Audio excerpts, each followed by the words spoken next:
and all I got was this lousy t-shirt. They've been around for decades. Maybe you've owned one or two in your time. Whether it's for a trip to Florida or worn after a graduation or turning a certain age, there is a lousy t-shirt for just about everything. The Dutch government recently breathed new life into this old style. I found this interesting. The Netherlands National Cybersecurity Center invited hackers to try to find vulnerabilities in their websites or online governmental systems. Anyone who successfully reports a vulnerability is rewarded with a black shirt which reads, "I hacked the Dutch government and all I got was this lousy t-shirt." I found that depending on the type of vulnerability and how significant it was, they might throw a gift card in there too, but pretty fun. Of course, now you can just buy that shirt too, naturally, because of the internet. So maybe we should buy one and people will think we're awesome hackers, but... After risking his life and traveling hundreds of miles round trip, Abraham returns from his rescue operation victorious. He retrieved all the people and the plunder that was taken in King Chedorlaomer's vicious conquest. But when all is said and done, Abraham doesn't even get a lousy t-shirt, not a sandal strap, or as much as a thread. In fact, he comes home with 10% less wealth than he had when he began. No matter, Abraham is not concerned or worried about it. What he does get is an incredible interaction with a mysterious spiritual figure, and he comes home with a stronger testimony than ever. So we begin in verse 17 of chapter 14. After Abram returned from defeating Chedorlaomer and the kings who were with him, the king of Sodom went out to meet him in the Sheva Valley, that is the King's Valley. This aftermath that we're reading tonight is notable for what Abraham did not do. We'll see in the end, he does not keep any of the plunder, though he could have. We also note here that after all was said and done, he came back home. And it's important that we recognize that he did not decide he was the king of Elam now, or the king of any of these other places that he had defeated. If you stayed around for the stinger in the final episode of The Mandalorian Season 2, if not, spoiler alert, it's been a year, that's on you.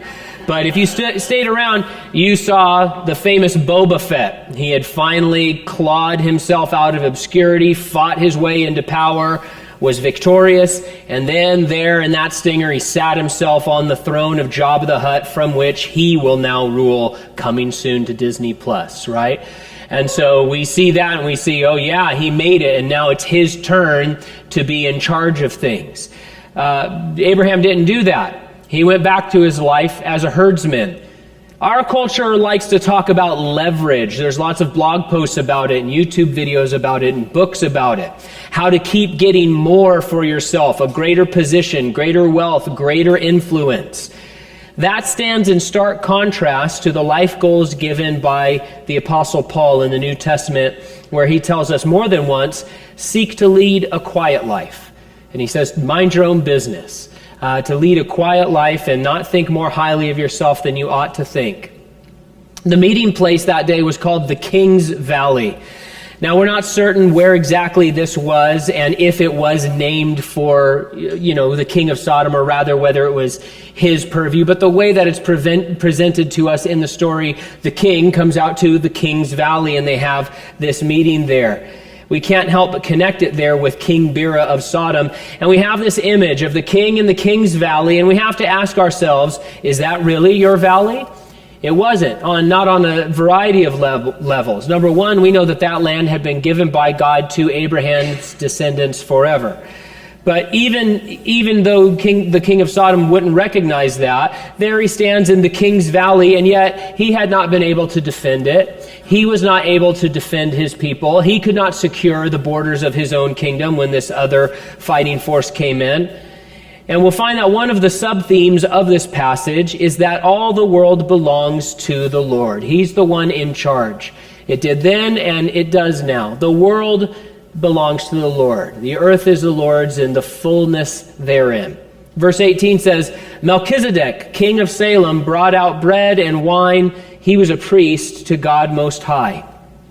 Now, read plainly, it seems that the meeting of Abraham, Melchizedek, and the king of Sodom happened simultaneously at the same time all together. As we read, from time to time, drop into your mind the idea of King Bera watching all of this unfold. And it's an interesting perspective to see these two guys who worship the God of heaven, and he's sitting there waiting for his turn to do his weird King of Sodom thing, but he's watching this all unfold. So who was Melchizedek? For thousands of years, there have been many different opinions. His name shows up again in one of the Psalms of David, Psalm 110. And of course, there is a lengthy reference and discussion of this incident in the book of Hebrews. He also appears in many extra-biblical writings, including some found among the Dead Sea Scrolls. And I'm not saying that, those scrolls are authoritative, just that they exist. From these sources have come a wide range of theories about who we should consider Melchizedek to be. Some say he was actually Noah's son, Shem. Some say he was Noah's nephew who had been miraculously born and then taken to heaven by Michael the archangel to survive the flood and then returned to the earth for some reason. Others say he's a warrior angel, not a human at all, or that he's a member of the divine council. Some say he was Michael the archangel. Some say he was Christ himself. Believe it or not, in early church history, there was a heretical sect called the Melchizedekians, and they taught that Melchizedek was greater than Christ, and that Christ had been made in his image. One theory is that he was the Holy Spirit. There's all kinds of crazy ideas. There's really no reason to believe that he was anything other than what he plainly appears to be. And what he plainly appears to be, what we're told about him, what little we're told about him. And if you study the passage in Hebrews, you find that we're told little about him on purpose by the Holy Spirit. But with what little we see here, we have no reason to think he's anything other than the king of a city who was also a priest to God Most High. That's what we're told. It's plain. And that is a good reason to interpret him this way. As the book of Hebrews shows us, his life story does become a profound type of the ministry of the Lord Jesus Christ and Christ's non-Aaronic priesthood. And that's important when you get to the book of Hebrews to study through that and all the significance there. But beyond the fact that his life serves as a type for us, like Abraham's son Isaac serves as a type when he is almost offered on Mount Moriah, right? We talk about these types in the Old Testament which foreshadow the work of Christ. But beyond Melchizedek's life serving as a type, there's no evidence to identify him with Shem or with an angel or with Christ himself in what we would call a theophany, a pre-incarnate visit of Christ to the earth. In fact, there's only biblical evidence disproving those theories. For example, Hebrews says specifically we're not told and we don't know who Melchizedek's father and mother are. So that cancels out him being Shem or being Noah's nephew. We're told in the book of Hebrews he was a man. Therefore, it cancels out the idea that he was an angel or a member of the divine council. So I don't think we need to get outlandish about it. So where was he king? We're told he was the king of Salem, which most scholars agree would later become recalled Jerusalem, right? Salem is in there, Jerusalem. So we see him as the king of Jerusalem at the time. Bread and wine here is better understood to be a full banquet that he was providing for these warriors come home. And so as A.W. Pink beautifully points out, we have an incredible foreshadowing here of what our Lord will accomplish at his return to earth. There, after vanquishing the coalition of worldly kings, the King of righteousness will feast with his people, those who have been about his business, and with the Jewish remnant saved through that terrible tribulation represented by Lot in this story, that tribulation that nearly sweeps them away, but they are restored back to safety. Meanwhile, there are some great devotional thoughts for us. The mention of bread and wine, of course, reminds us of communion, the Lord's Supper, which is given to us by our King to commemorate and celebrate the victory won for us and shared with us. And so a great foreshadowing there. Now, Melchizedek also demonstrates that God is always working in all sorts of ways, whether we know it or not. It is a strange thing as we read through these chapters in Genesis that suddenly somebody outside the story that we've been reading comes in who has a relationship with the living God, who says, yeah, I know God. Yeah, I minister to God. Yeah, I have my own thing going with God. Not that he had a different faith, but we think, wait, where did this guy come from? Who are you? I thought there was only Abraham. And what is this a testimony of? It's a testimony of his God is always working in all sorts of ways. Abraham perhaps felt like the only believer in all the world because he almost was. But it wasn't true that he was the only believer. We see another one here. Even in the heart of the land of Canaan, that bastion of evil and wickedness and darkness, there was a man who was not simply a good man, not simply a moral person. He was a true worshiper of Abraham's God, of Jehovah. Some try to suggest that Melchizedek didn't know who he was worshiping, that in a sense he was worshiping God on accident, that he was a monotheist, but he didn't really know anything about it. But that's simply not true. Abraham clearly accepts and uses language in this passage that shows that, yeah, this guy and me, we worship the same God. And the book of Hebrews only presents Melchizedek as being genuine and being correct in his relationship to God and his priesthood toward God. And so, how did he know about Jehovah? Who was he ministering to? What other spiritual adventures did he have? We don't know, but undoubtedly he had them. He had a story like Abraham has a story, and Noah had a story, and you and I have a story. This is a book about God not only creating the heavens and the earth, but particularly it is about God's unfolding work of redemption through one specific family, the family of Abraham, right?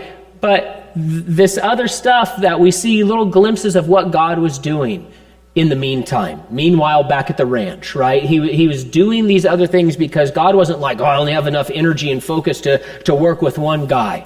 You know, the Lord says, if you seek me, you will find me. The Lord wants to be found. He wants to be in relationship with people. He wants to reveal himself to the people of the world. He's not hiding away from the people of the world. That's his heart today. That was his heart thousands of years ago. And so he was doing work in other places simply that wasn't recorded here for us. Now, believers often fall victim to a we're the only ones mentality. It's a tendency that some people have more than others, but it is a tendency that believers have. Not just us today in our world, but we remember Elijah. This happened to him. I'm the only one. I'm the only servant of God. Oh God, what are you going to do if I'm killed? And the Lord says, first of all, I've got 7,000 other people. Why don't you cool it? And we're not even, and that's just in the northern kingdom of Israel. So just dial it back a little bit, Elijah. Also, you're going to retire. So let's just get this done. But this happens to whole denominations in the church from time to time, where through a variety of traditions or through the course of just sort of becoming cold-hearted towards the world, or towards others. And the whole denomination sometimes slip into this, well, we're the only saved people. We're the only ones. No one else, if you don't believe exactly what we believe about all these non-essential things, then you're not a Christian. And so heaven's going to be pretty empty. We're all going to be shouting, hey! And, like a million miles away, there's the next neighbor Christian. And so we want to be careful about that. God is at work all around the world, every moment of every day. And even though Abraham and Melchizedek were strangers, we see this great moment be that they were also instantly connected because of their love of God. They had instant communion and fellowship and camaraderie together. And so what a great example these two guys are of Christian family relationship, sort of Christian brotherhood, the brotherhood of the saints. that Philadelphian love, where we just say, hey, you love Jesus, I love Jesus. Hey, we are connected in the church universal. And yes, there's going to be things that perhaps we disagree on that are non-essential, but we don't need to divide over every single tiny thing. Instead, we can join together in the bonds of fellowship.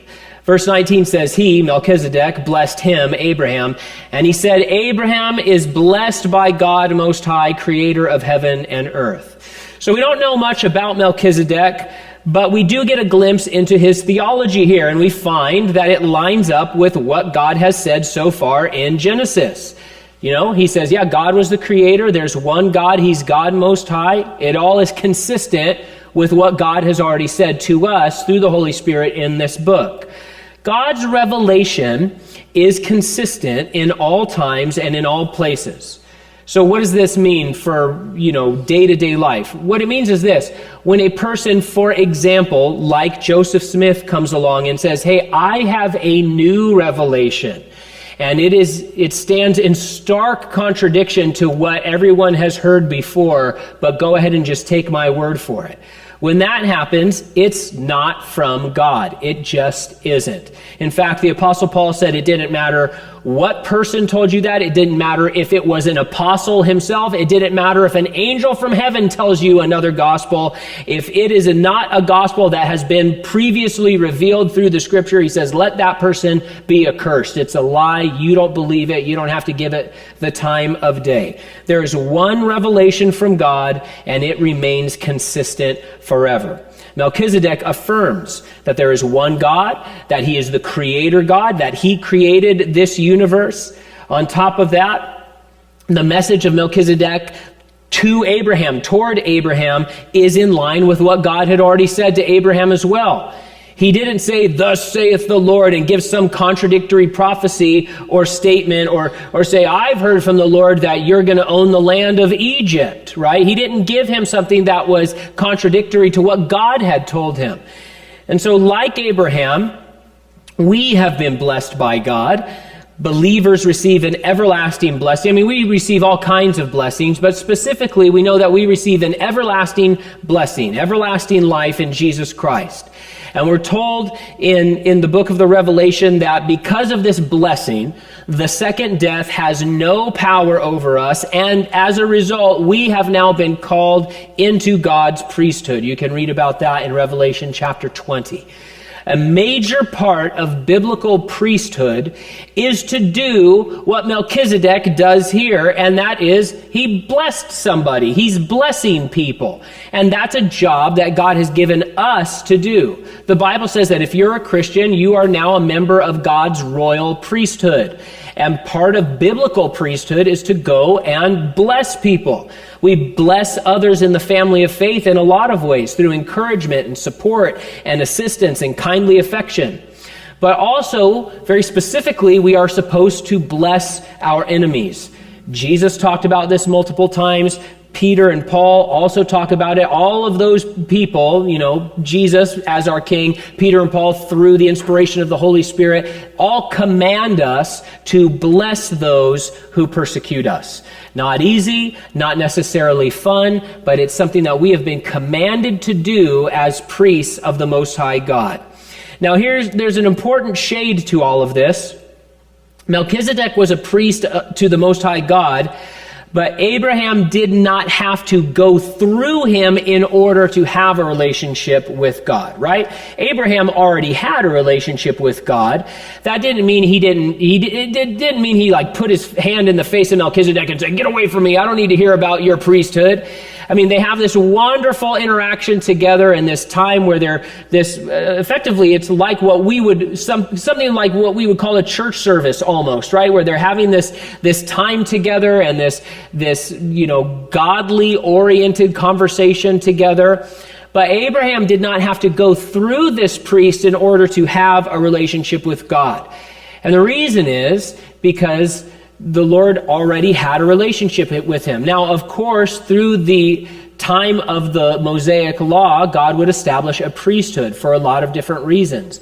But now all of that is finished and fulfilled. The veil has been torn. And now for us as Christians in what we call the dispensation of grace, or the New Testament era, for the same reason that you don't bring rams and bulls and lambs to church, you also do not go through a priest in order to have a relationship with God. You don't. Not a priest, not a pastor, not a program.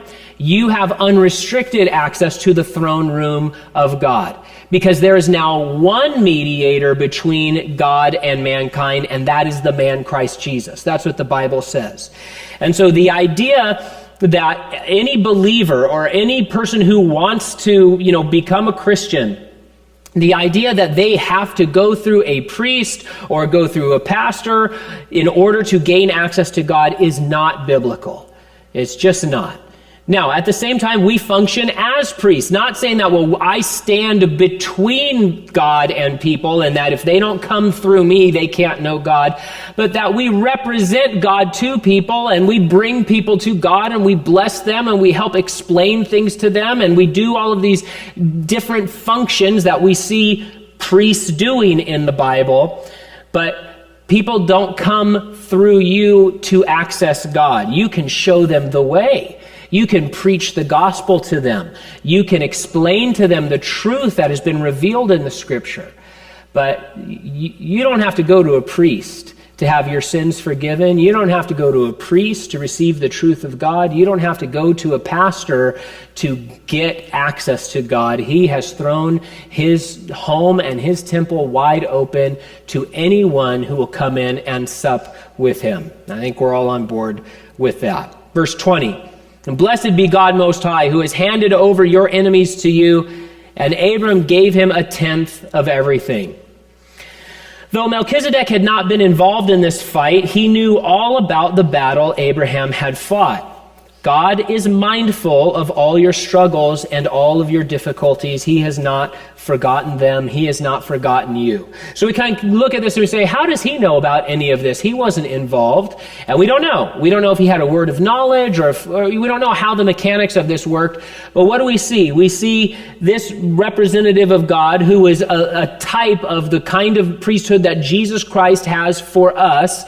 He already knew about what the Lord was doing in that life and all that was going on and all that had been accomplished. And we're going to see he spoke prophetically as well what was still yet to come. And so God has not forgotten you. He knows about your difficulties. He is mindful of your struggles. We can trust him in those things. Now here, famously, Abraham gives 1/10 or a tithe. That's where that word comes from, 1/10. A tithe of everything to God through Melchizedek. So first off, what did he give? From what pile did he give? Some say it was 10% of the battle plunder. Some say it was 10% of his own goods and none of the plunder. Others say it was 10% of his own stuff and the spoils of war. What would we do if people just agreed on things? I don't know, but we can't be sure. But given Abraham's attitude in this section, I think we're safe to say that, I find it hard to believe that he was only giving to God what he had just gained a few days or a day before. Don't get me wrong, he was entitled to those spoils of war, absolutely. But I'm sure his mentality at the time was like that of King David so many centuries later, who said, I will not offer to God that which costs me nothing. Right? So we're not sure exactly. I tend to think, because it says there, Abraham gave him 1/10 of everything. I tend to think he gave him 1/10 of his own goods and 1/10 of the battle goods as well, which would have been super fun with the king of Sodom standing right there. But so what about tithing? Is it something that every Christian must do to be a good Christian? Is it something that we should all strive for? Some folks point to this passage and say that since this predates the Mosaic law, therefore the tithe should apply to believers of every age. Others point to the law itself and say that Christians in the dispensation of grace are obligated to continue the tithe like the Israelites were. By the way, if you base your view on the tithe from the Mosaic Law, you do have a little bit of a problem, like every time you do if you base Christian behavior on the law. But here's specifically for this, because when you add everything up, there were certain tithes you gave all the time, certain tithes you gave every 3 years. You had those years of Jubilee and everything. And people smarter than me have added things up. And actually, the Israelites ended up giving about 23% of their income, not 10%. So the next time somebody says the law says you have to give 10%, therefore all Christians have to give a tithe, you say, oh, so you give 23% of your income? Maybe they do. But before setting a number and dealing with this issue, the more important question to ask, or the more basic question to ask is, does God care about what we do with our finances, and does he want us to give charitably of our money and our goods and our possessions? Now, when we ask that more basic question, the answer to that is a very clear yes. Yes, he does. In fact, Jesus grouped giving financially, he grouped those in with prayer and fasting in his Sermon on the Mount. And he also said that by giving of our earthly wealth, we are able to store up treasures in heaven. Said a lot of things about giving. In the New Testament, when the Lord or the apostles talked about giving and what that means, it is connected with and categorized with 3 things, really: helping the needy and the less fortunate, supporting ministers of the gospel, and the work of the church. We see that in the book of Acts. Now, so then the question is, okay, the Lord clearly wants me to be generous towards those in need and towards his work. And so, if that's true, then what's the number? How much should you give? Do I have to tithe? Should every Christian be doing the same thing? What's the standard? And this is the great answer for that. That's none of my business. It's none of my business. It's just not. And what the person sitting next to you gives, unless it's your spouse, which I guess most of you did, what the person sitting 2 rows in front of you gives is also none of your business. It just isn't. This is something that you need to be led by God in how to give. Not just the numeric amount, but also in where to give. We live in such an incredible time, unlike any other time in church history, where from the comfort of our own homes, we can pay to dig a well in India, feed a child in Haiti, send a Bible to a soldier overseas, provide relief for tornado victims in Kentucky, and we could do all that in the same day if we want to. And we can do it by just doing this, right? Just clicking buttons. I mean, we can give jackets to the cold people in our town. We can send money to the Crossroads Pregnancy Center here in town, which they pool together so that they can do things like teach people how to be godly parents and minister to women after an abortion, or provide pregnancy tests free of charge, and all sorts of different things. You can give to this church, which helps us do things like pay staff and keep the lights on and have events and buy Bibles and make podcasts and provide a place where the gospel is preached week by week and year by year, right? There are too many opportunities for you to give, right? There are too many good, genuine opportunities that, I mean, if you gave 100% of everything you made, there would still be a myriad of opportunities of good work that is happening in the name of Jesus that you would never get to, right? So because of that means all the more you need to be led by God the Holy Spirit as to how you're going to give. You need to determine if you're one of the people who has the gift of giving. You read that in the New Testament, talking about spiritual gifts. Some people were told have the gift of giving. That doesn't mean that the rest of us don't have to give, or if that only those people give. Everyone is meant, we see, every Christian is meant to be charitable and generous. But you have to figure out, do I have the gift of giving? If the Holy Spirit has given you the spiritual gift of giving, that's going to change the calculus about your giving life, right? In the same way that I'm sure most of the people in the room here, you know people who have a true gift of evangelism. I'll be honest, most of the time if I share the gospel with somebody, I have to conclude that it's just like the Charlie Brown parents. They're like, uh-huh. And then I'm with some of the other people, at our church sometimes, and they're like, hey, bro, you want to know about Jesus? I want to get saved. And they're like crying, and I'm like, where was this guy 5 seconds ago? It's because they have the gift of evangelism. And it doesn't seem like I particularly have that gift. That's okay. Doesn't mean I'm not supposed to evangelize or share the gospel with people. But obviously that's going to change the way that you operate based upon what your gifts are. And so you need to figure out how the Lord wants you to give. That's between you and your God. And as you seek that out, there are some great principles given to us, guiding principles in the Bible to get started in your seeking this out. Our giving is to be motivated by love and not begrudgingly. You're not to be pressured to give. Hey, we're talking about this because it's in the text. But we try really hard at Calvary Hanford, for as long as we've been to church, to not be the kind of church that pressures people to give. That is a really important goal for us, because I'm guessing a lot of you have been exposed to a church that is hammering you about giving, and you need to give this much, and hey, another giving opportunity, and now you do this, and now you do that, and just if you could give a little bit more, and now if you can promise to give every week, and if you can do all these things, we're not going to do that. We're never going to do that. When it comes up in the text, because this is our study through the Bible, we're going to talk about some of these biblical principles. So by no means should anyone feel pressured like you can't leave here without giving. We're not going to take an offering tonight. We're not doing anything like that. We're just talking about what we're seeing here. So our giving is to be motivated by love, not begrudgingly, not because you were pressured by man.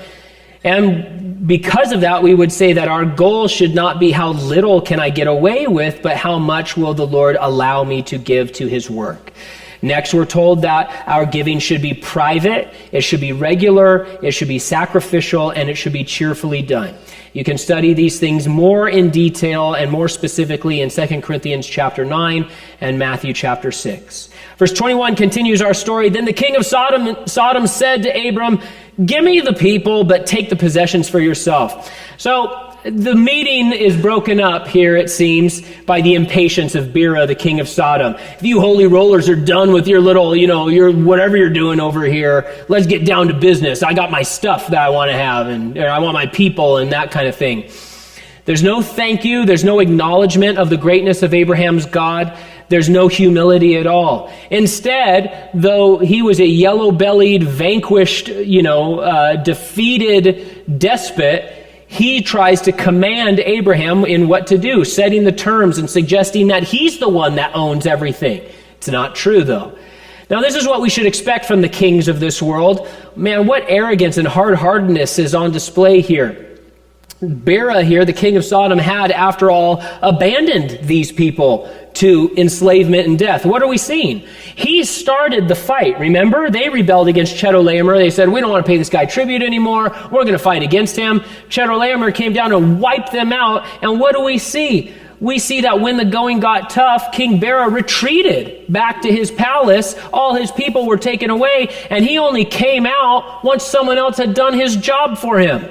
And we see the sinful heart of man on full display here, just complete defiance in the face of God's mercy. Look at what God had done for this man and for his people, and he says, give me. I'm deciding what's happening right here. Really sad. It's true that customarily the goods would rightfully belong to Abraham in a situation like this, but I do wonder if it wasn't also a devilish plot in the king's mind. He needed to reestablish dominance, no doubt. If Abraham had kept the stuff, how long really would it have been before Bera started whispering to his people, Abraham stole all our stuff, let's go get it back. He could use it as a pretense to attack this incredibly wealthy nomad who had, from one vantage point, almost no defenses. So we're not sure what his motivation is, but it's interesting to think about. Verse 22, Abram said to the king of Sodom, I have raised my hand in an oath to the Lord God Most High, creator of heaven and earth, that I will not take a thread or a sandal strap or anything that belongs to you, so you can never say, I made Abram rich. It's often said that this scene is a great temptation for Abraham, a test of his faith. And for sure, there is a devotional application for us about not being bought off by the goods of this world and the danger of greed and materialism and all of that, sure. But if this was a temptation, it really wasn't a very good one. For one thing, Abraham was already fabulously wealthy. And from his response here, it's clear he wasn't in the slightest bit interested in this offer. In the way that we see Lot is always very interested in this worldly wealth and those sorts of things. He recoils, and he does so pretty tactlessly, if you ask me, from Bera's offer. Imagine you invited someone to dinner and they said, I wouldn't take a used napkin or a grain of salt from you. Whoa, okay. No love lost here. And so Abraham is obviously not interested, not tempted, not entertaining this idea. At the same time, think of the great compassion that Abraham had shown to Bera. Abraham risked his life not just to save Lot, but to save this guy's people and bring his goods back. I mean, he's going to incredible effort, not just to save his own family, not even just to save people because they're made in the image of God. He says, hey, I'll haul all of Bera's stuff back for him for hundreds of miles, and I'll just give it back to him. Godly compassion doesn't mean that we celebrate or accept or feel fine about wickedness. It's clear that Abraham doesn't want to have anything to do with this guy. And it's not because he doesn't want to have to do anything with anybody. We see that he has an alliance with the Amorites, right? Those 3 Amorite brothers, and he's going to reference them in a minute. But he looks at King Bera and he says, I know what kind of man you are. I know what kind of wickedness you saturate your life in. I don't want to have anything to do with you. And so at the same time, he's repulsed by the sinfulness of Bera, but also showing him incredible compassion. And so this is a great balance for us as Christians. We, as compassionate people, do not need to celebrate or accept wickedness. Today, some people say that being tolerant means we must affirm and respect and sign off on anything anyone does. And if you don't, you're intolerant. That's not what tolerance is, and it's not what we're called to as Christians. We're still supposed to recoil from wickedness, while also living out sacrificial compassion even towards sinful, undeserving people. The interaction here is a great example to us of that. Now, Abraham did not want his testimony tarnished by the world. He said, I want people to know it's God who's working through my life, and I won't allow anything in that would tamper with that witness. Not a thread, not a sandal strap. Verse 24, I will take nothing except what the servants have eaten. But as for the share of the men who came with me, Aner, Eshcol, and Mamre, they can have their share. The Bible does not teach that personal property is a bad thing or that it doesn't exist. Abraham recognizes personal property and rightful reward. So did Peter, by the way, when it came to the situation of Ananias and Sapphira. He said, when you had that money, that's yours to do with what you want. The problem is not that you kept the money. The problem is that you lied to the Holy Spirit. The Bible is full of theological principles about your ox and your neighbor's ox, your boundary marker and your neighbor's boundary markers, the shirt on your back and your 2 shirts, right? That's from the New Testament. And so our hearts are to be fueled by compassion and generosity, but one cannot be generous if he has nothing of his own. And we notice here that Abraham had a conviction about this particular pile of material wealth, but he did not force his allies to obey his personal conviction about it. He says, listen, these other guys have a rightful claim to be rewarded for their efforts. I'm not forcing on them my conviction that I don't want any of this stuff. So we see that Abraham felt a duty toward God when it came to this financial opportunity, and that at that moment his duty was to sacrifice all of it, to give all of it back and then some, an extra 10% for his trouble. But it was his duty, and everyone else had to decide on their own, and that's true for you and me as well. Serving God is meant to cost us something. No, there's no Christian life that it costs nothing. Right now, the price has been paid by Jesus Christ to win our salvation, but to follow Christ costs something. Jesus has always been upfront about that, not just to his disciples, but to us as well. And so it's meant to cost you something. Through this saga, we've seen Abraham, the cost that he paid. He gave of his love, his strength, his effort, his time, his money, his patience. He gave in worship. He gave in humility. And he navigated all of this by being led by the Holy Spirit. And that's our calling too as believers. Abraham said he had made an oath to the Lord and he was going to follow through on it. And we as Christians have sworn ourselves in solemn devotion to follow God and to serve him and to be about his business as his priestly representatives to this world. We get much more than a lousy t-shirt out of the deal. And so there's no need for us to be tight-fisted or greedy on this side of heaven. Instead, we should walk in the blessing of God, living as a blessing to others, ready to give and receive as the Lord leads us on.